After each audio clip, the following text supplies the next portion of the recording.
It's pretty late where I am right now. I'm streaming later than I usually do, or hoping to late down the line. Usually I'm trying to stream around like 10ish o'clock, 9 o'clock when I can.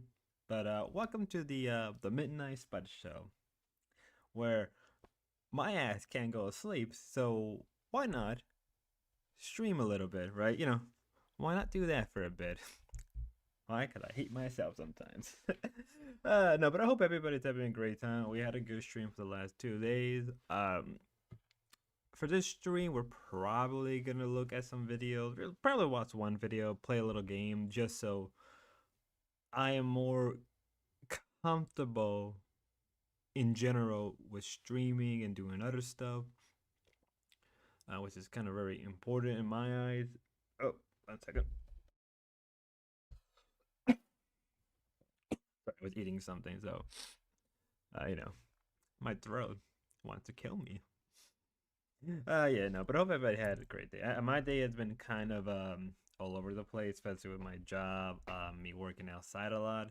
So a little stressful than usual. Well, not stressful, more like I don't want to freeze to death. I don't want to die. Damn it! Why I gotta work outside? No, I could be working at a nice white collar cozy job. No, I probably hate that too. But I've done it. I actually do enjoy it quite a bit, but I decided to take my life in different directions. So one day we'll get there. One day we get there. But it's cold. It's been very cold actually where I live. It's like around.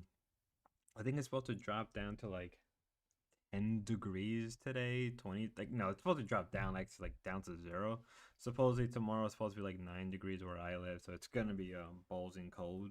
That doesn't help that we have heavy winds coming in as well. So a lot of the time I'm just freezing to death. I'm just dying, right? Because I live in a mountainous area. Why me? Why me? Damn it! Why me? But but that's enough of that right now. Just wanted to say hi to everybody, see how everybody's doing, so we can do what I have been wanting to test out.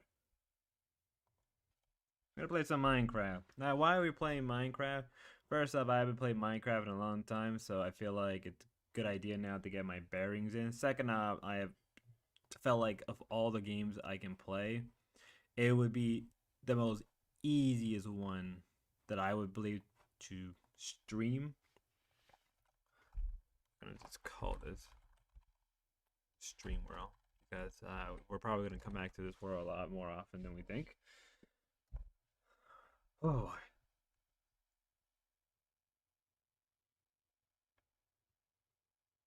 yeah. It is, Jetty. It is a blessing to have a job.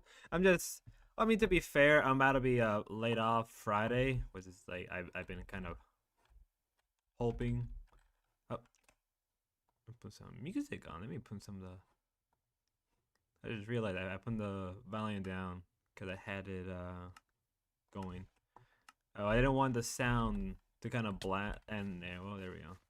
Yeah, no. It's a agree. Yeah, I should be more blessed. And I should be more happy, and I am. I am. It's just like where I live right now, and that job, and like the current position. I just felt that it was better for me to move on than stick with it longer than I wanted to. But it's funny because I originally didn't want to stay at that job for how long that I stood, right? I wanted to actually leave that job immediately once I found another job, but because of like um, just for a number of reasons, I ended up staying longer. Um, you know, ended up staying longer for that job. And I actually ended up liking it a lot, especially early on. But like, what ended up happening was I completely had a burnout, like a massive burnout towards like a part of the project.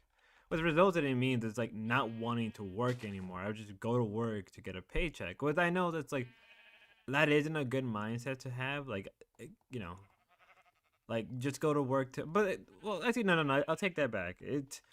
I think that's just a normal mindset.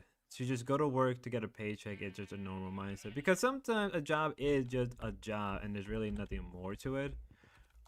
but there are some people that are like not always blessed with a job. So I guess there's that, right? I know I have a friend of mine. He's going through a lot right now. Well, there's a lot of things I could say about that, but you know, this isn't that kind of stream today. Maybe it will be later on. Maybe it will be later on. But even he would tell me like how much he wants a job, and I'm like, you can go get it, but like his condition, right, kind of prevents him. So yeah, 100%, you still would be blessed, but sometimes you just get sick of a job and you're just like, I don't want to be here anymore. It's like, sometimes how it is with like some relationships where you're, for one reason or another, you don't want to be in it. You should be honest. You should be honest about how you feel about it, rather than lying to yourself or lying to other people. Um, and that's how I generally feel. Maybe you will disagree with me, but that's just how I always felt, right? That you should always just be honest, um, about how you feel about things or feel about your jobs, right? And like the good thing where I live, there's plenty of jobs of multitude of things, high paying, low paying, temporal jobs. So I'm like, I don't have to worry, but and right now I could actually afford to take a little time off, only on the basis of like, you know, I'll take like a couple of days off, and maybe I can just immediately, like right after that, like I can like look for a job easily. Um, because the last time I did something like this was actually through because of something very different, and I only had like not even 1,000. I'll tell you what. I went through something 2 years ago. I quit my job, and I barely had money to survive. I had to pull money from all over the place. Like I think I had like $700, and I decided to take a trip to like DC and North Carolina. So don't make that same mistake I did, right? Do not make that kind of mistake I did. Um, because it will bite you in the ass, right? It will personally bite you in the ass. So if you're gonna take any time off, I know usually the idea is like, oh, if you're gonna quit a job, make sure you have a job lined up. 100%, that is a true statement.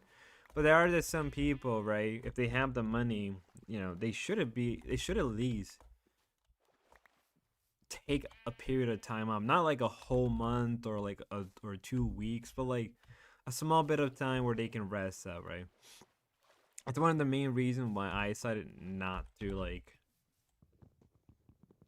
go back to, like right away start applying. I mean, I did, but because I was getting sick constantly, I couldn't I just could not do it. Like my body was telling me like, you need some time off, take a trip, go do something. And maybe that's just like me coping, right? That could be me kind of coping. I don't know. But play Minecraft. It's kind of relaxing. I actually used to be really, really addicted to Minecraft. Like when like Minecraft first came on the air, like not the air, when Minecraft first hit the like net a couple years ago, uh, it, it was a game that like I played. I had no clue what I was doing, and I just kind of got into it. Like I really, really got into it. Like I would tell all my friends, like, yo, you gotta play this game. It's free right now. You can buy it if you want, but it's like a free game for now. It's really fun. It's really like straightforward blocking. I'm just telling them like they ask me like, what game is it? Minecraft. It's like, what the fuck is Minecraft? It's like this really like pixelated like game, and like I'll tell you what, that shit went through my school like like a fire. Because everybody around me started playing Minecraft. Everybody around me started like sharing the like we would share USBs just so we can download Minecraft onto our school computers, right? Rather than like downloading straight from Mojang at the time. Uh, we ended up just like just sharing a USB. And I used to like I don't think I should be saying this out loud. Uh, we would have like a pirate. I'm not gonna say, but we had a certain version of the game where it lets you like go back to different versions, right? It was like an unofficial version So people would share that all over. Um, this is before a time I had money and I had to like on my birthday. I asked my mom like, she asked me like, "What do you want?" I'm like, "Well, I want Minecraft." And this is like when Minecraft was relatively cheap. Like now Minecraft is like 40 $30. Back then Minecraft was like $10 $20. And the thing is, it makes sense the value of it went up because Minecraft as a whole has gotten better, right? I 100% do believe that Minecraft as a whole has gotten a lot better. Like there are certain versions that are like maybe for one reason or another is better, but if you're just playing Minecraft like every day, doesn't matter which version, then it doesn't matter, right? It doesn't matter which version is the best because like by a certain sense, um, the current version will be better than the last, right? That we have like a little pond house right around here. That's what we'll do. We'll have a little house right around the Perry. But yeah, that was like I was real young. Showing my age, if you can't tell, I'm showing my age really hard because like I was young and Minecraft was like a way for me to deal with a lot of my issues back then. I had a lot of stuff going on as a child, so Minecraft was a way for me to deal with it. Um, you know, that it blocked out. I guess it did. I guess it did. Yeah, but like Minecraft was like a way for me back then to deal with it, and I've been wanting to do a video on Minecraft and talking about my personal experience. I just haven't gotten around to it because of right now. Well, first off, I haven't played Minecraft in a while. I think it's been like a good 6. Ooh, sorry for that. I think it's been a good 6 months maybe since I played it. And again, that was mostly because like the last couple of months I just been in the like I would say like no, no. I think I could tell you the last time I played Minecraft was probably around like the summertime, right around when I had my burnout with my job. So it's been a while. It's been quite a bit of time since I actually got around playing it. And as I said, like I'm kind of addicted to it. That's why sometimes I don't play it for a while because I'll play it for months, like weeks or a month on end, right? I'll play it for a good couple months and then I'll stop, then come back, play it again for a couple months, then stop, right? That's how I always been with Minecraft. There was a time where uh I didn't play Minecraft for a good like year or two, and then I went right back into it and I just kept playing it. And it was like, hey, this hasn't changed one bit. I love it. I love it. I love it. I love it. I should get more. How did I put my? Oh, there it is, my crafting table. If you can't tell, I'm not the best Minecraft player, but also because again, uh, you know, I've been playing in a while. Since we're playing peaceful, it's not gonna matter. Well, I'll change the difficulty once we get to it. Right now, I just want to just play it as it is and just have a fun old time and a wholesome time. Cause I feel like people. I feel like sometimes people play hard games because that's like not harping on games like Dark Souls or anything like that, but some people play certain game for the challenge. There's nothing wrong with that. Hell, I would say that sometimes I play certain game. I feel like multiplayer games are what I usually like to do if I'm in the mood for a challenge, right? That's my go-to when I want to play a challenging game. It's something multiplayer or a classical game because the difficulty on those games can be broken. Like a good old like usually like JRPGs are like games I would just dump a lot of time in because they're difficult games. A lot of them are very difficult until you master the mechanics, right? So I would play those as a way to. I would play those as a way to have a challenge in life. You know, that's how I would do it. That's how I roll. I would say we got stuck in a really not good biome. Well, again, this is a wholesome stream with wholesome stuff. Is that a turtle? When did he had a turtle in? What the hell is? I was like, what the hell is that? Ah, good times, good times. No, but back to Minecraft, right? I could tell you. the different add-ons. I can tell you when Minecraft was first like being released. Like when Minecraft became like like when Minecraft, I guess, Finished Edition came out, right?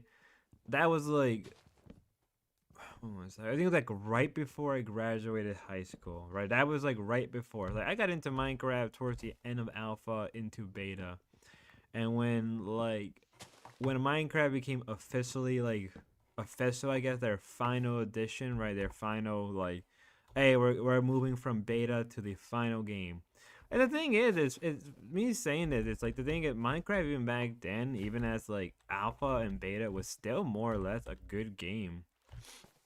I will tell you that if anything, probably if anything, it was not. If anything, it was very janky. Modding it was like a piece of shit back in the day. Um, Modding back then was not the best for the game because it was like completely unbearable. Like to even mod this game back then, you had to go through this esoteric steps, and then you had to completely remove these files, and you got to make sure that these mods are compatible. And if one mod is not compatible with a mod, well, you gotta have to redo everything all over again. So modding back then was like a pain in the ass. It was a true challenge. But once you got a mod in, it was fun. It was an experience. Right, when command codes were just a mod, I remember when pistons were just a mod. It was a very different time. Before everything was the way it is now, right? But you're never gonna see that era of gaming for a while, right? I mean, you kind of do and you don't, right? Even like we can talk about indie games. The problem with indie games is that like they're not. How can I say? Indie games have an issue in their own right. Indie games are probably about to hit the same issues that most AAA games are going through, where you know they're like a lot of early gaming was like a work or passion. It was like a dedication of a team to make a product, right? To make money, to be memorable. Now it's like most games nowadays are not even like half of that, right? Most games aren't even like that, right? If you're lucky, you mostly get them from the East, like Japan or Korea. Even China, right, is dipping their toes even more. Whereas Western gaming companies, right, are just like slop after slop after slop. And then on top of that, like even indie games are probably gonna hit that. Even indie games are gonna hit that too, where it's just, I mean, if anything, they probably have hit that. But as somebody who grew up with games being a way for them to, really just cope, it's just sad. But that's life, like eventually some things that you do enjoy won't be as enjoyable, right? Some things that you did have passion for won't be the same, right? There are some things that are gonna be passable, right? But there are things that won't, and sometimes that is just because of the product itself isn't as good, so why support it? Or the wheel of time and the grinding of life has just made it not even enjoyable, right? Or maybe because you had a bad experience with that one thing you enjoy. I know I've had my personal bad experience with things I did once enjoy. But that's sometimes you have to deal with that fact. And like I know that sounds very like bitter and cynical, but like that's the truth. That's the truth in reality. That's the truth in all things. But you still gotta find that one thing in life that makes you happy, that one passionable thing, right? Whether it's just like just building model kits or reading or just being a painter. You gotta find that passion. And that's what makes life so enjoyable, Maybe I'm just like sentimental about things like that. Or maybe I'm just or maybe I'm too much of an optimist and I'm really not much of a cynical person as I want to believe. But again, who am I to say? Sometimes it's better to let people say what they want. Maybe sometimes you figure it out. But you gotta enjoy that life. We gotta enjoy that passion. Do we have enough coal? We don't have enough coal to make fire. Or I mean, torches. Damn it all. Oh, we've been streaming. 22 minutes. Probably in the next couple of minutes, I'm gonna switch over to something different. I'm probably gonna switch over to more of a watch a video that popped up in my recommendation like a day or two ago, from a YouTuber, Mr. Z. Cause like the other day, funny enough, I was talking about streaming what if history's videos, and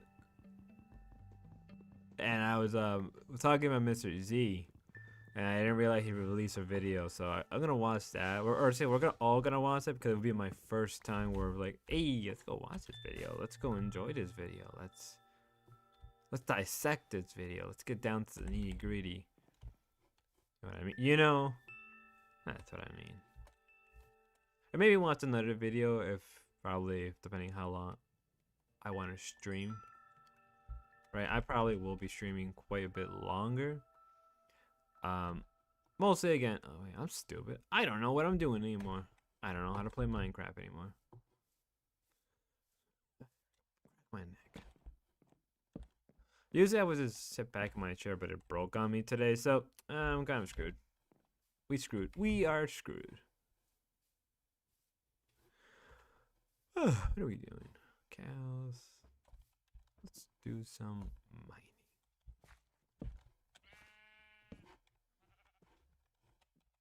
Do some mining for a bit.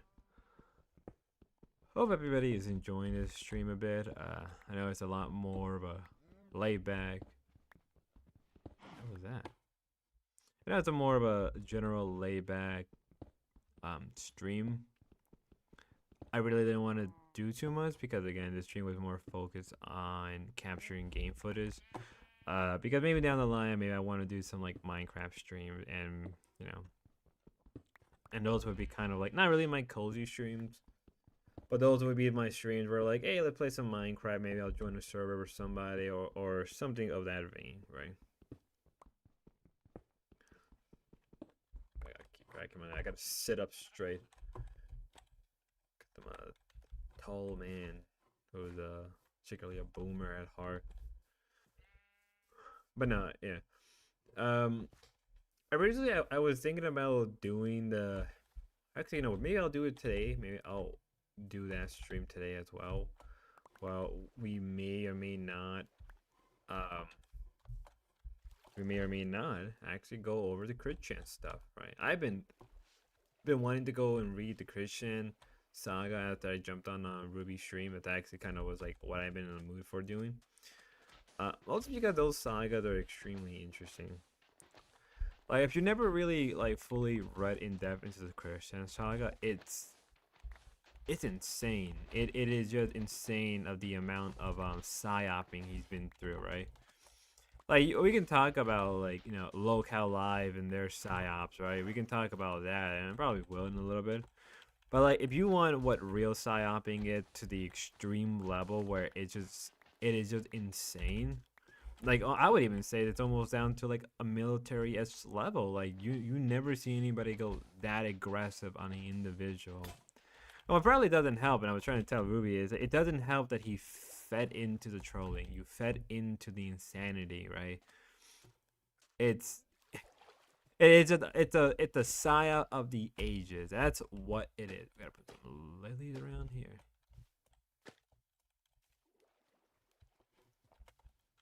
Maybe next time we'll do a strategy game. Maybe we'll do Call of Duty if I ever feel like doing that. If it doesn't crash my computer, that'd be a great time.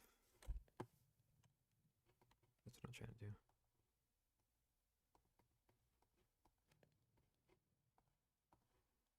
Oh, that's not what I was trying to do. What the hell am I trying to do?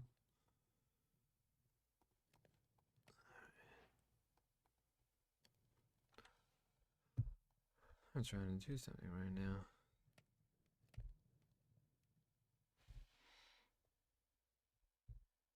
Give me 1 second, guys.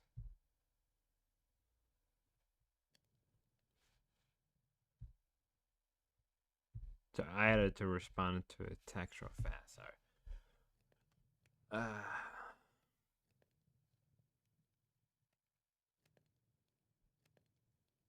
to apologize for that. As a respond to some text right now, I was getting from some friends and some people I know. Apologize for that one. Apologize. I am an unprofessional streamer. I am an unprofessional person as we speak.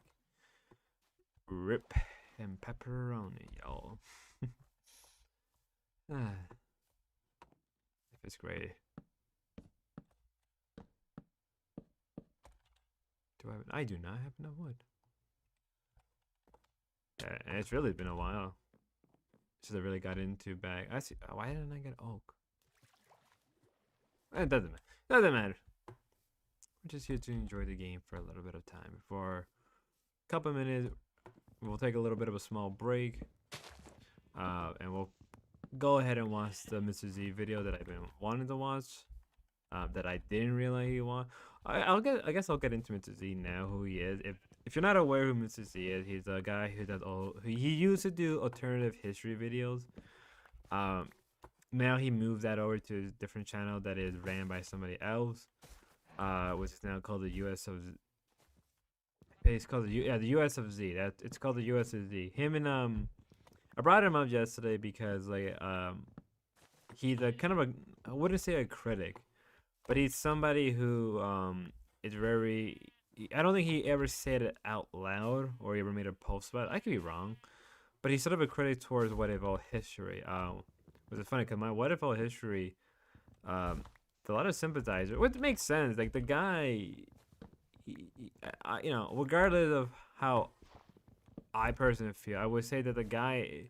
I guess if anything, my opinion on him has shifted a little bit, where I didn't realize how much of a massive influence he had. Like I thought he was just a regular internet influencer who just made video and history and stuff are really good. A lot of his civilizational stuff is good, which is funny because I think he released one on Judaism, a civilization video on Judaism, and it just completely disappeared. I'm not sure if I was just like my mind was tricking me or I was just like, you know, maybe he did have it, but then he took it down because of like whatever, which I'm not getting into right now.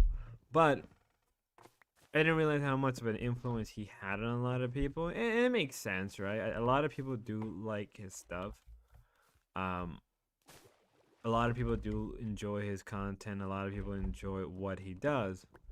I just didn't realize how much of a influence it was, right? Or how many people sympathize with him. I mean, I figured there was gonna be a lot. I just didn't realize how much, right? Especially over the course of the years. And also people just kind of criticizing him from different aisles. Like, do I think the man needs to be locked up or something? No, I don't think so. I think the man, he's going through something. He's doing stuff that he should not be doing, right? Right. I know I made a I know I said that I think he's probably schizophrenic because of his mom. Was I gotta have to take that back because I didn't realize that maybe his mom isn't schizophrenic. What it probably was is, well, actually, you know what? I'll take back a little bit of it. Probably what it is that he's not like actually schizo, or at least what I'm trying to apply is like his mom probably was not schizo in the sense like maybe she has schizophrenia, but it was like latent, like it was just kind of just dormant. And then when she got hit in the head by a horse, maybe that's when it awoken, right? But I'm not sure, right? Because I had a friend of mine, his ex-girlfriend was sort of like that, right? Her personality shifted majorly, right? Like her family would tell us like, oh, she was just a different girl. She wouldn't do anything like this. And then like she got into a really bad car accident, and her personality just took a 180. Which is actually the case. Like a lot of people's personality do shift majorly after a major car crash. Believe it or not, even I actually went through it. Like I went through a bad car crash when I was senior year of high school, and my mom told me like, you know, like, yeah, you had a personality shift after high school. And I'm like, did I had a personality shift, or was it because like we were living in a very shitty life? So once I got out of high school, I was like, okay, maybe I should do more. And I was getting a lot of pushback for trying to help. I guess that's what I get for being a good son sometimes. Making my little world, making my down. Oh, got another text. Oh, we've been playing quite a bit.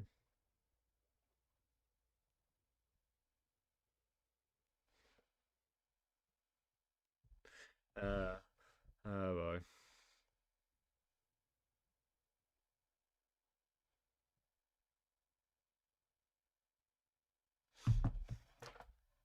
Life is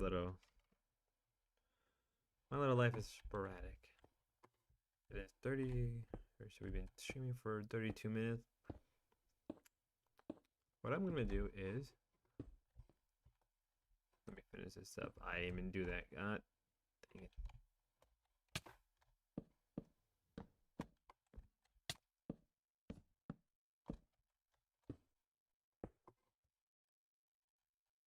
What we're gonna do is, I didn't think I got that done on time. Probably what we're gonna do is, we're gonna end this portion of the stream here, and we're gonna move on to the next thing. But let me make sure I have the audio. I'm just gonna kill it. So we're gonna move on to the next thing, but before that, we're gonna take a bit of a break. I'm gonna take that break right now. So hold on tight, I'll be right back.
Sorry for that. I was having a boomer moment. That's what I was having. I couldn't figure out what I was doing for a hot second. I'm like, did I not do my keys right? I gotta fix my keys. I gotta find a system that works. Oh, hey TK, how you doing? Yes, it is a test stream.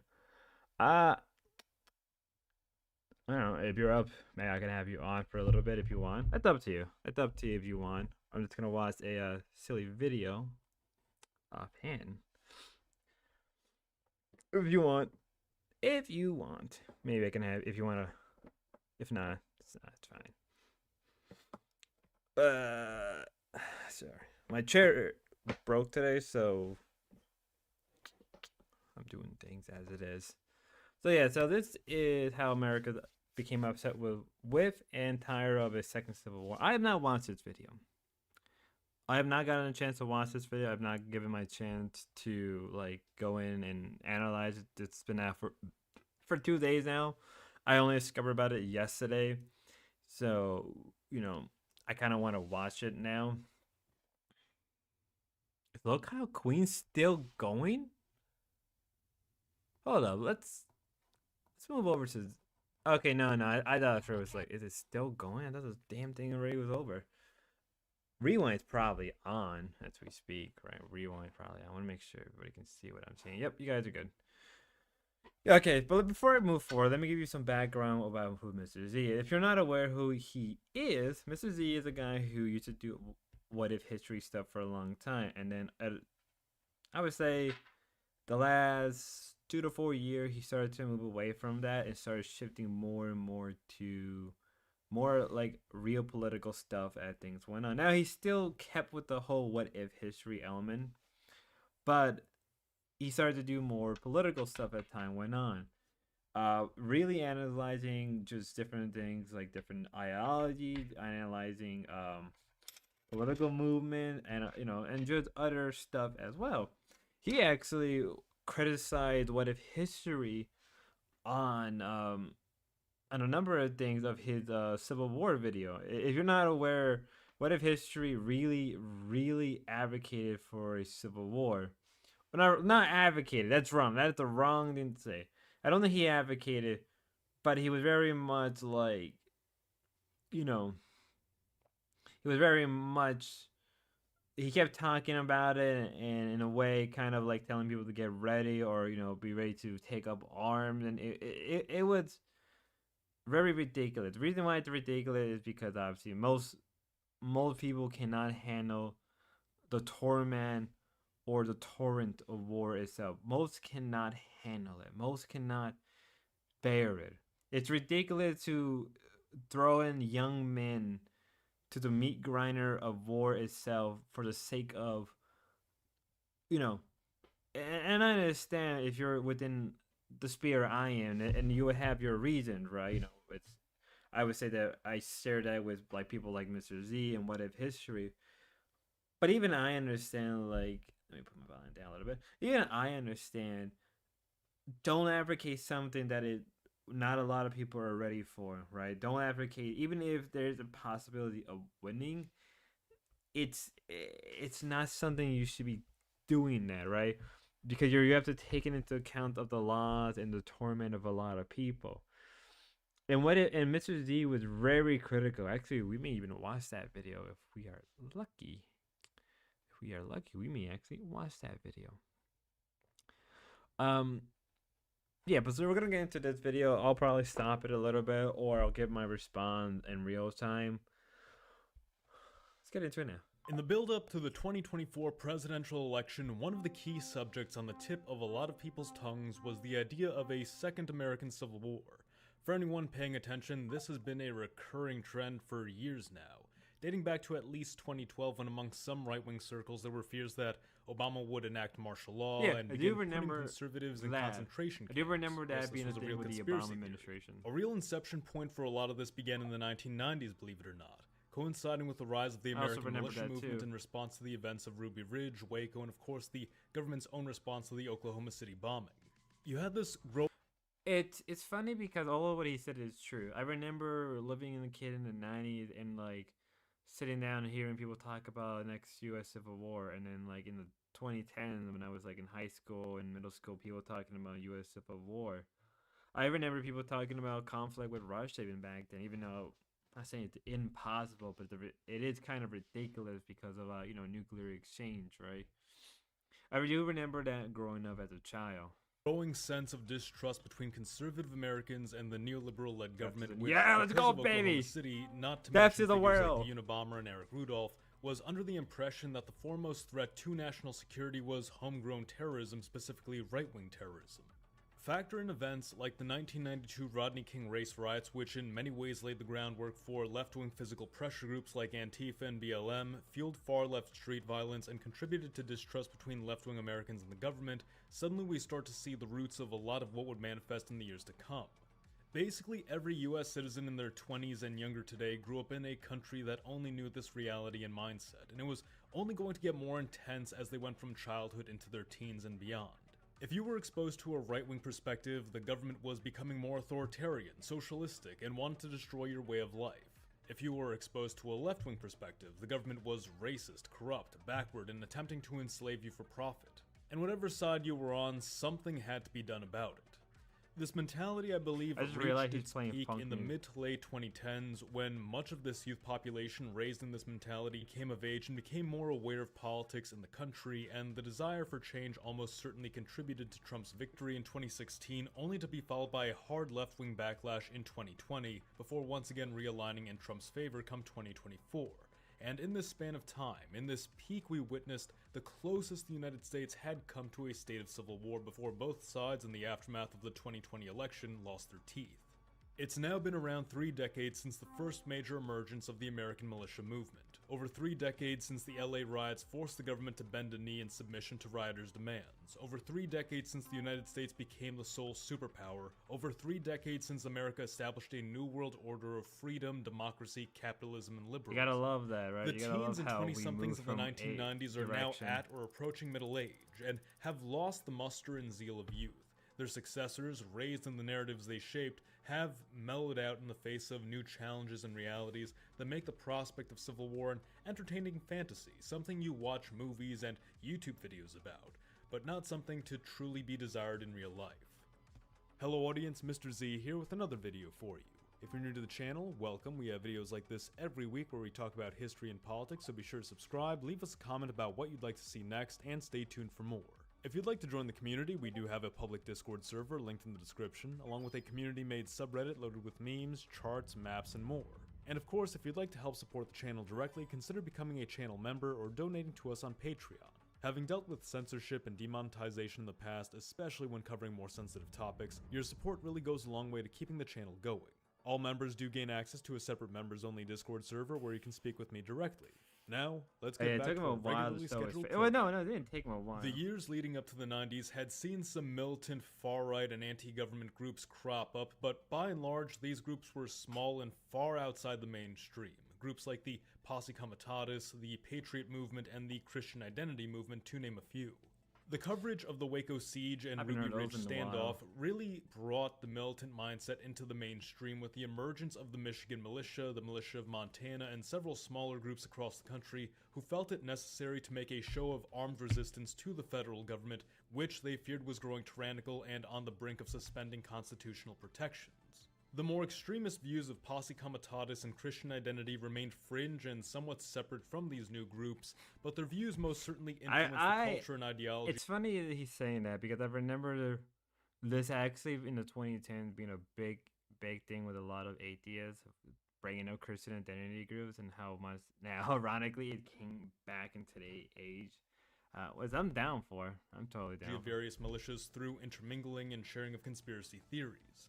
While the Oklahoma City bombing had initially emboldened some militia groups and saw them reach a peak in the subsequent year, the government's crackdown and public outrage with domestic terrorism led many to begin distancing themselves from the militia movement, leading to a gradual decline following 1996.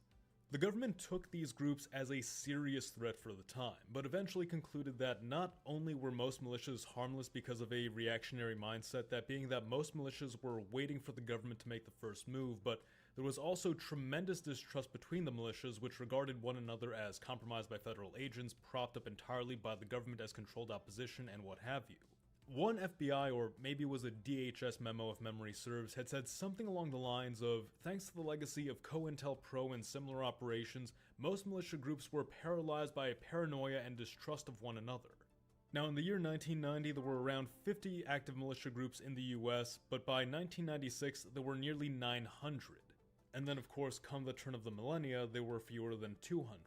With what some called militia frustration being a major contributor, many having become disillusioned that no revolution ever manifested.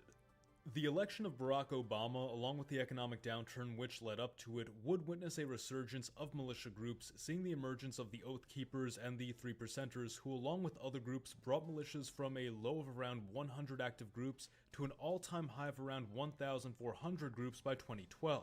With the conspiracy theories that had lingered around in the 90s taking on a more central role, namely the belief that the United States would cease to exist and be replaced by a one-world government, the belief that citizens would be stripped of their constitutional rights and rounded up in concentration camps following the enacting of martial law, the belief that a large chunk of the population would be wiped out for purposes of population control through disease, war, or extermination, the list goes on. This period especially allowed the ideology of the militia movement to spread via the internet and bring it closer into the mainstream. Prepper culture, stocking up on weapons, ammo, food supplies, and the like became a hobby right-wingers in general began to engage in. Feeding fantasies of roughing it in the woods, fighting feds under cover of forest, it was practical in some ways, being prepared for any disaster in general is good, but more than anything it grew to be extremely performative. And while some militias were very serious, for the casual prepper, this world amounted to Boy Scouts for adults. You began to have more. He's not wrong. He one of the things about the prepper movement is that, from what I remember back in the day, the prepper movement was more about like not the end of the world. I mean, it was about the end of the world. Like even my own brother was about the prepper movement. How you should always be ready. You should always get supply, and you should. You should, especially in the age of industrialization where we're at right now. You should always be ready for things to go down, whether it be a power line or pipe system going out or just infrastructure collapse.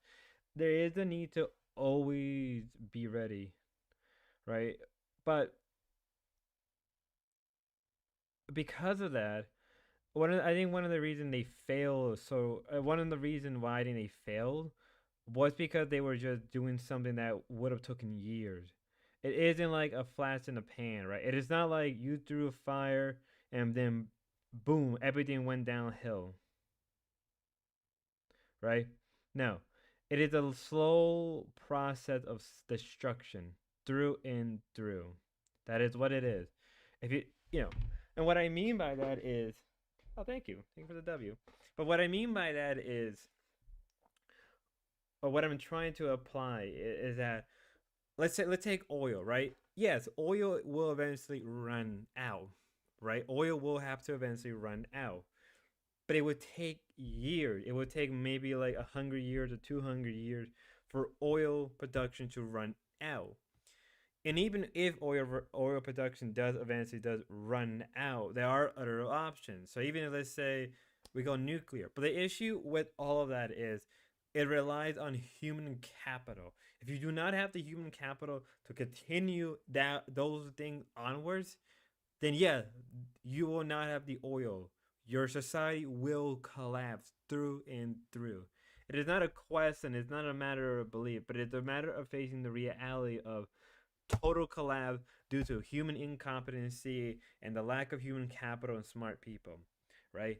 Saudi Arabia, for instance, may face that sooner than we think because they do not have the capital, human capital of their own individual people to maintain those oil fields. It does not help that one day America, when it happened to America, it won't happen. When it does happen to America, it won't be for years on end. It will not happen for years on end, right? That will be the ultimate outcome for America because of how massive and how long we can sustain ourselves and just power through it and bull right through everything in one fell swoop. We won't face it, but I think even if we don't face it now, even if we don't face it like in a generation or two, even when it gets there, I think it's already too late for us, right? The population would be too dumb, and it's not going to be something stupid like idiocracy. I will make I may rewatch that movie and I will make a response, but ultimately, Idiocracy is not the future. Idiocracy will never be the future. Like maybe I'm looking at it too far, but people are like, haha, that's the future. Like, no, that is not the future. That is not the future of the world. And I think it has points that do hold merit, but it is not the future. Idiocracy is not the future. The future is a society that is going downward.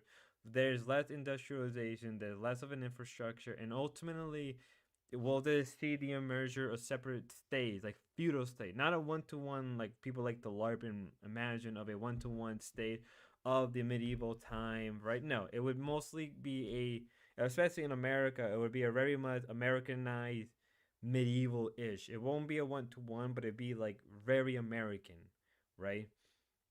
And you are gonna have areas where there's swap of industrialization. But the thing is about those industrialization, it's gonna be maintained. There won't be new inventions. Maybe there'll be newer stuff, and some things will be in limited production, and it will require guilds and craftsmen who are able to build and maintain these stuff, right? I think What If All History actually did a good job explaining that, like planes, for instance, right, are gonna be viewed like cavalry. They're gonna be maintained. They're gonna be generation of people working. These are gonna be these weapons that just annihilates the field. That is what things are gonna be like.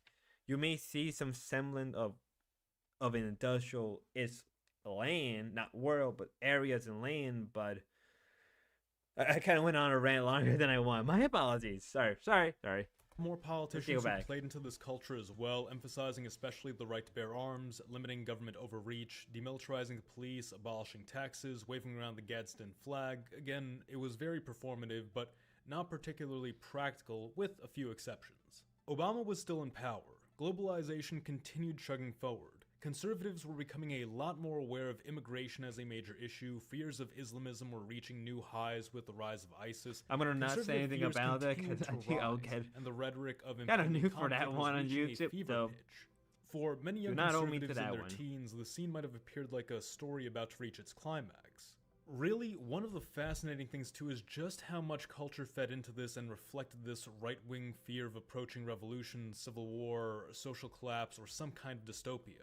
You saw a massive rise in dystopian movies in the mid to late 2000s You and did. early 2010s. Yeah, that's 100% Children true. of Men, V for Vendetta, heck, The Purge was a very left-wing take on this. I mean, the premise behind it is that the far-right, new founding fathers of America take over and create the Purge to target minorities and the poor. We'll get into the left-wing motivations in a moment too. But the crazy thing is how the media fed this to kids, or young adults I should say. Like, probably half of all young adult novels during this period, and the movie adaptations that went along with them, had something to do with dystopia or the post-apocalypse, and that only reinforced for kids this mentality that we live in a dystopia and we need to rebel against it like they did in that movie. In all truth and reality, we don't live in a dystopia. I don't personally believe in utopia or dystopia. I don't personally believe in those kind of things for the most part. Because I think that for those things to exist, there has to be some form of perfection of a certain thing for that to exist. Maybe I'm wrong for having that mindset, but I do personally don't believe in utopia or dystopia, right? I obviously, given my religious heritage and my background, there would be no real reason to. Apology. There would be no real reason for me to believe in those things. But yeah, there was a period of time where the adult novels were focused on a right wing ish world domination. In reality, that never really was the thing. In reality, I don't want to get into my own personal politics, but I see there is a fine middle area where it is just liberalism. Whether you're right wing or left wing, you're in the banner of liberalism. You're just one area or the other. Maybe I'm wrong with that one. Maybe some people will criticize me, and I really don't care. But I don't think utopias can happen. And I thought a lot of these utopian novels were just ridiculous and just rely on just over exaggeration of characters and people and how incompetent, right? To be defeated by just a young girl who has two love interests. It's so freaking stupid.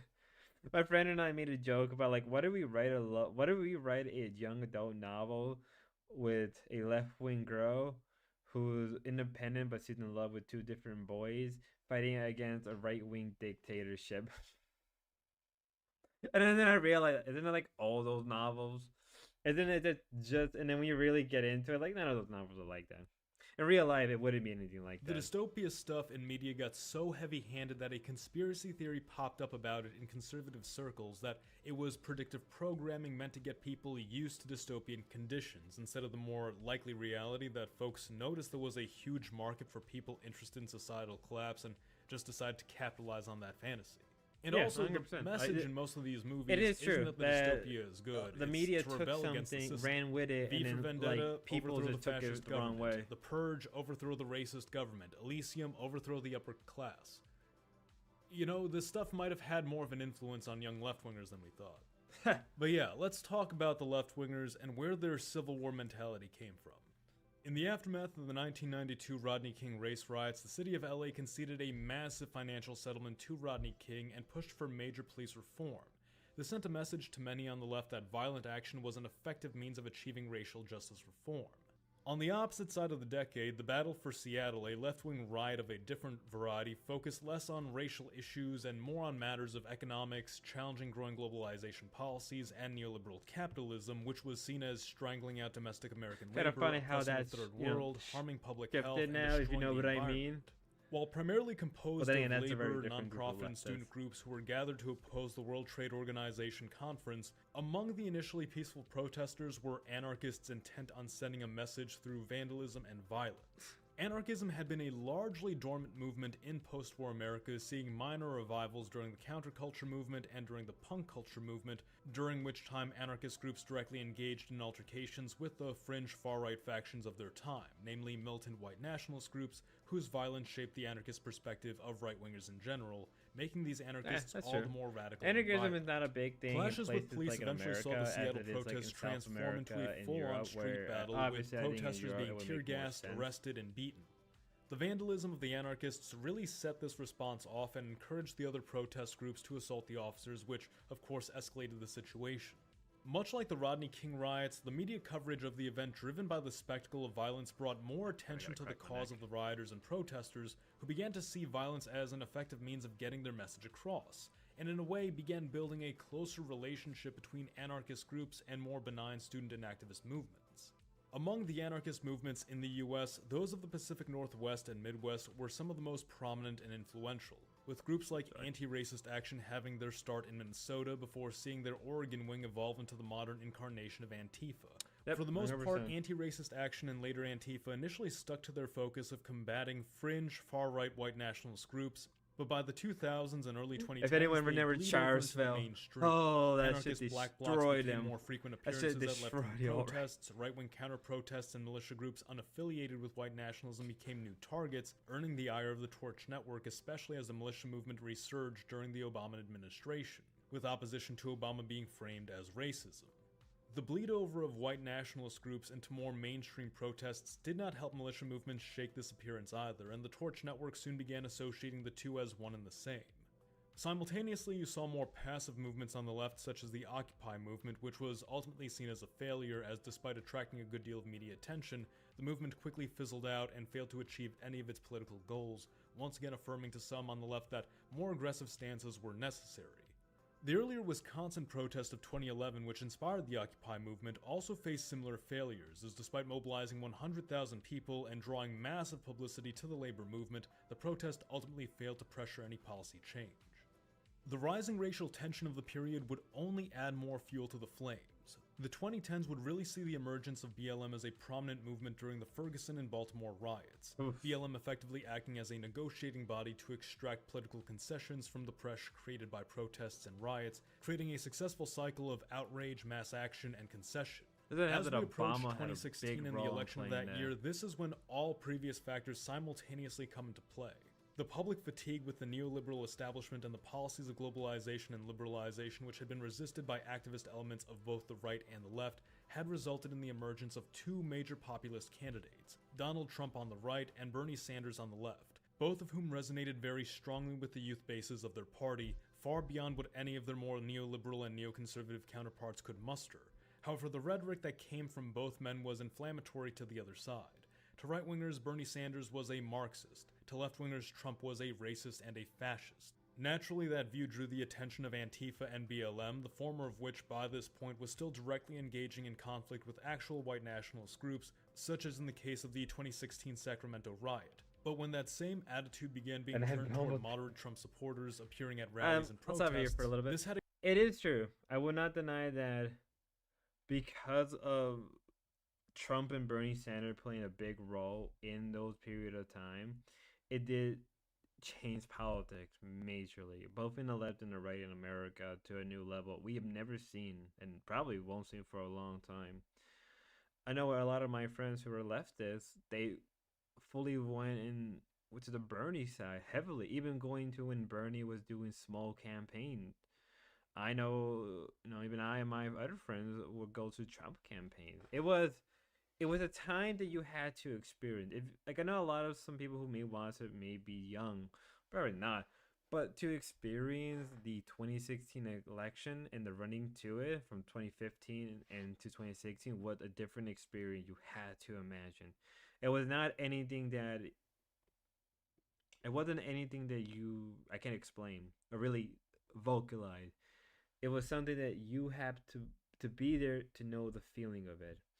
Watching the rise of Trump basically beating Bernie. Funny enough, how much, in hindsight, how much Trump beat Bernie, and I think it had to do with just energy and momentum that Trump had over Bernie. But that's just me. a radicalizing effect on the right and began to fuel the emergence of more far-right groups to counter Antifa. I haven't seen that flag in a while. Earlier, a Chicago Trump rally in March of that year was canceled due to the presence of a BLM-backed protest and security concerns relating to claims that the mob was planning on storming the stage. This was seen as a huge win by the protesters, once again reaffirming the use of physical pressure and fear to extract political wins, but outbreaks of violence erupted between the mob and counter-protesters, bringing political clashes to the front page.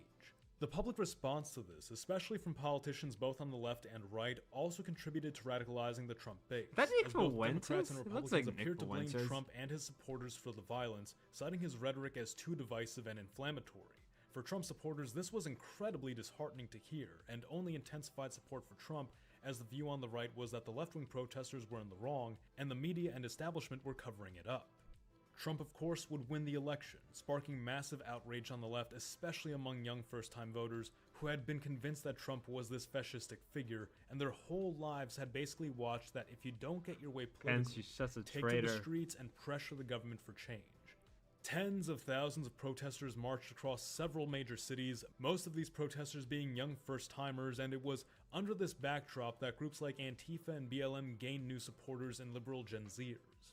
The incident in Chicago would play itself out over and over again in the Berkeley protests, the Portland protests, at various Trump rallies and free speech events. Wherever the left and right gathered, I there was remember the risk those of free conflict. speech events. I The remember most them dramatic big time. of these confrontations was the Unite the Right rally of 2017. Yeah. Motivated by the planned removal of a Confederate statue in Charlottesville, Virginia, a mass assortment of right-wingers were drawn to the city to protest. I don't think anybody understands the devastation of Charlottesville. I don't think anybody understands how much this one thing destroyed the alt-right in one hit.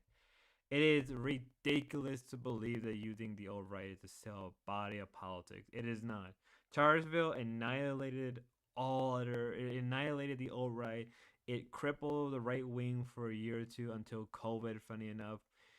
It was probably led to Nick Fuentes gaining more fame because so many people were so disillusioned. They went over to Nick because he was the only one. I don't think he went to the event, but I do think that he took advantage of that and gained massive success of glory, right? Especially for me, when I first heard about Nick was around, trying to jog my memory, around at least 2018, 2019. I want to say 2019, 2020 is when I heard about Nick.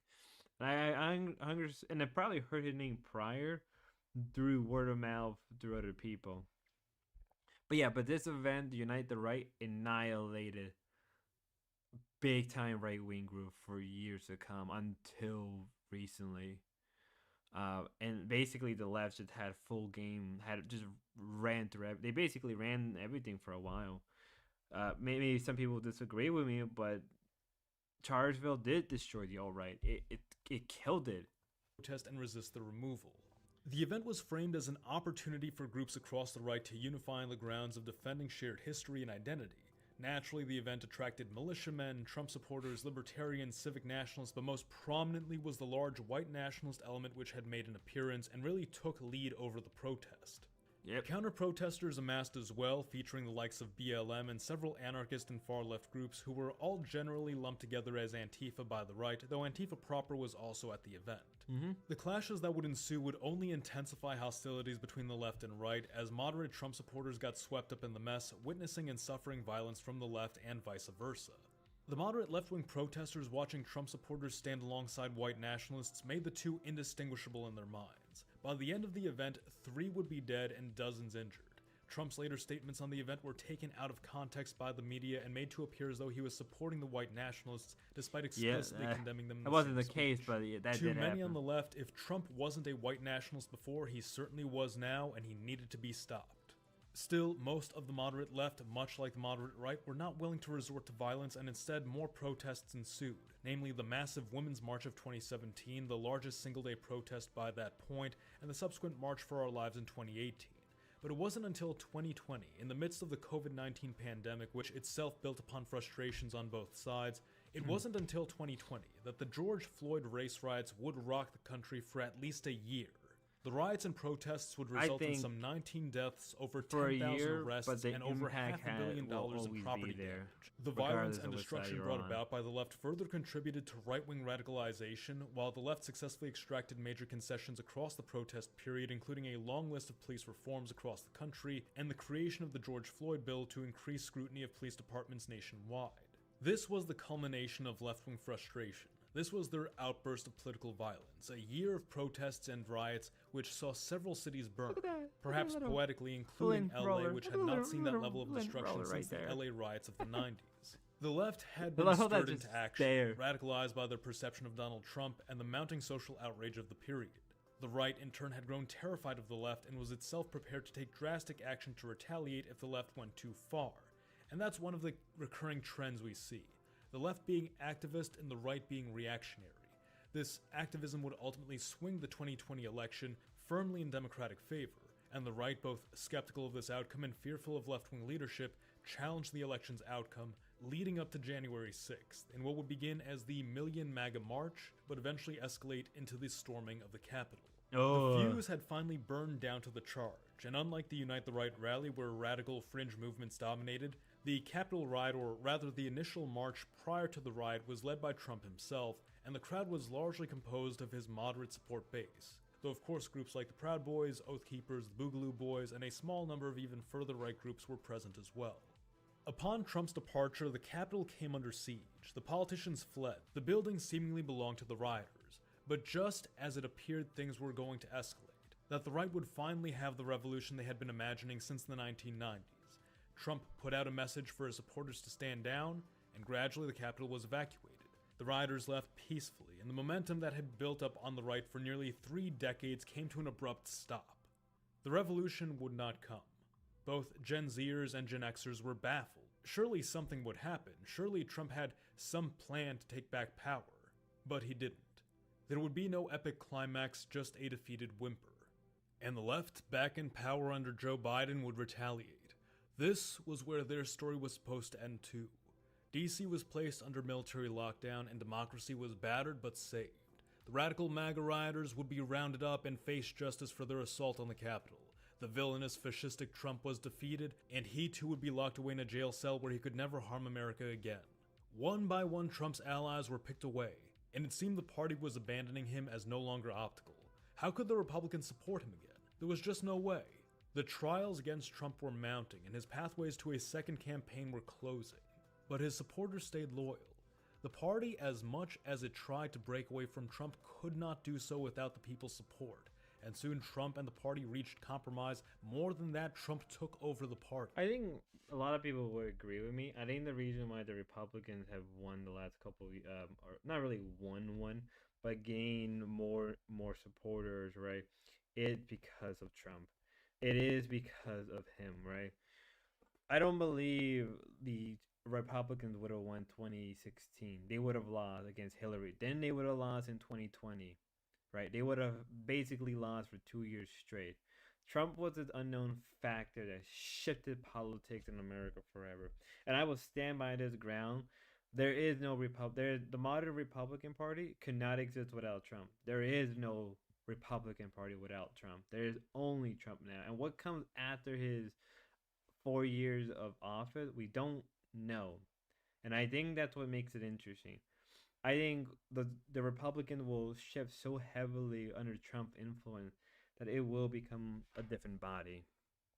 One that we haven't, I would say, haven't seen in a long time. The legal challenges were fought and the pathway to the presidency was kept clear. The demoralized right was reinvigorated by new enthusiasm, a new hope for victory. Attempts on Trump's life were made and he survived it. The incumbent that the Democrats had invested so much into crumbled on the debate stage and he was hastily replaced. And come election day, Trump achieved what no Republican had achieved in decades. He took the popular vote. He took the blue wall as he did in 2016, and he took both houses of Congress. Unlike 2016, Trump's victory was met with no riots, some protests here and there, but tame compared to what came before. No non-stop accusations of fascism or illegitimacy. He just won. And the left, as much as they despised it, accepted the outcome. Like the Republicans after January 6th, the Democrats had spent their momentum, and there was no more will to fight, just the question of, where did we go wrong? The story was over, and the Republicans got their storybook ending. Victory was brought not through violent revolution, but through smart politicking and strategizing. The Civil War dream had ended, for both sides, and in waking, a new reality stood before us. Decades of anticipation, half a decade of political violence, only for the cooler heads to prevail. Many Gen Zers are now in their 20s and late teens. Most of them are adults now, and they've learned what works and what doesn't. For the first time in a long time, it seems there is at large less fear and more optimism for what's to come, and Gen Zers recognize that they have a big role to play in shaping what that's going to be. You have the left-wing populist of 2016, Bernie Sanders, now finding himself in support of multiple Trump policies and looking forward to working with Trump on achieving compromise. Risk of conflict does still exist, of course. Some fear a resurgence of Antifa during Trump's inauguration, but that's purely just speculation. While it's likely there will be some protesting of the inauguration, the lack of left-wing momentum on the streets at this point is extremely telling, and security around DC is being increased significantly to prevent a left-wing equivalent of the Capitol riot.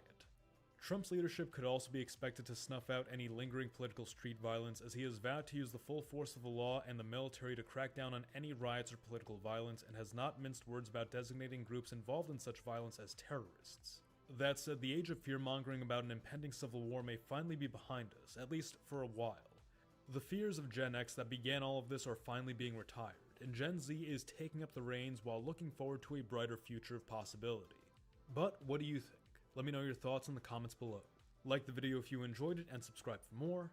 Mr. Z, out. I would say that was a very good video. I would say that it's from the Kiwi Farm, the Kiwi Tape guys. I would say generally that was a good video to watch. A lot more extremely even-headed. It's been a while since I watched one of Mr. Z's video.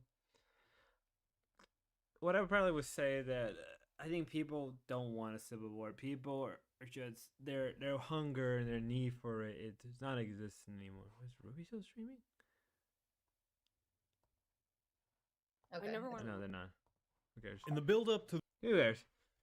But yeah, no. I would say that people are just sick of the idea of war and carnage in America. Many Americans just don't have the stomach, right? And I know, like, what if history may disagree on me on that, and I really don't care. But ultimately, I think people are sick of civil wars. I mean, just a second, guys. Yep, here we are. I think a lot of people are just sick of it. People don't want much of it anymore. How long have we been streaming? A good hour. I've been streaming for a pretty good hour. Maybe I'll go on a little longer. I'm not really sure if I will or I won't. See how I feel in a bit. Let me see what else we can watch. Anything else offhand we can watch that I think people will enjoy? I think Locale. If the rewind sale's still going on, links streaming. That's member chat only. Let me see who's live right now. Who can we watch? Having the time of his life, and then Boogie's like, "Oh my God, I'm gonna be in a psycho." No, there's really not much to be watch right now. Maybe we can watch. Let me look for the response video that he made. What if to What If History. See if I can find it offhand. Maybe we can watch that for a little bit. I'm not sure. I'm trying to make the stream go on a little longer than usual. I usually don't. I wasn't sure about how long I was gonna keep pausing it, how long I was gonna do stuff. I was gonna try at least make it longer than what I did for the other video. You know what? I'll be right back. I'm gonna take a small little break. Give me a couple minutes. Be right back.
I'm back.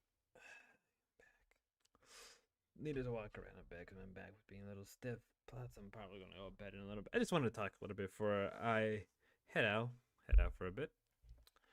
I pretty much enjoy streaming. I think this may be the last of the test streams we're gonna have for a while. I will be streaming more often. I probably should come up with a name and sort of like not a set schedule, but when and where I'm gonna be streaming. I will want to have like guests onto the show and people, come in and enjoy the show and talk on air. I may do a test stream where we just get different people on Discord to chill and talk and see how things played out. That would be a fun time on my end. That's something I will end up having to do. That's what I'll probably do. If I do any more test stream, there will just be things like other stuff. But again, we're not gonna be seeing them for a while. Yeah, I think I'm done with test streaming, and I think I'm gonna at least try to come up with a name or something for these streams. I may even want to do a I don't know what I want to call these streams. I wanted to use the name like do a morning stream and do a night stream whenever I can. Morning stream is probably gonna be more on the weekends. Same thing with night stream, but they're probably gonna be more on the weekends as well. Other things change, so see what happens there. Maybe like occasional like Tuesday or Wednesday. I'm sorry, it's pretty late where I live right now. Probably like occasional Tuesday and Wednesday we'll do some night streaming. Maybe not Tuesdays and Wednesdays. I'm just giving out random days. Maybe like we'll do some streamings on holidays when I get some time off. I know, I won't be working for a while, so I'll probably end up streaming for a bit of time for y'all people, so y'all can enjoy it. When maybe next week, maybe I'll stream every day, right? Maybe, and I have just different people come on the air and just shoot the shit and just see how they feel, what I can do better as a streamer, and just go into it, right? Have a nice wholesome stream, maybe cover some drama, and other stuff of that particular nature. But with that saying, I am tired. I'm a little hungry. Maybe I'll grab something to eat before I go to bed. But with that saying, thank you all again for joining me in my third stream. Thank you guys who liked and share. Or if you're still listening, I'm sorry. Unless like maybe I'll do something else. I'm not sure. I wasn't sure. I was trying to do this stream a lot earlier on the day. Things didn't work out how I wanted. So, and I probably may want to start doing morning streams or night or maybe like afternoons if I'm lucky, but I'm not sure because I get kind of busy in the afternoon. Maybe like 6, maybe around like 8 o'clock or something. Ooh. Apologies for that. Just a little tired right now. It's been a day. I still gotta check on some stuff for my job. Hopefully I can take some time and travel for a bit. But with that saying, thank you everybody who joined, liked, and shared. And if you're coming in late, I apologize. The stream is about to be over. But that saying, thank you again. See you guys soon. Be safe and God bless.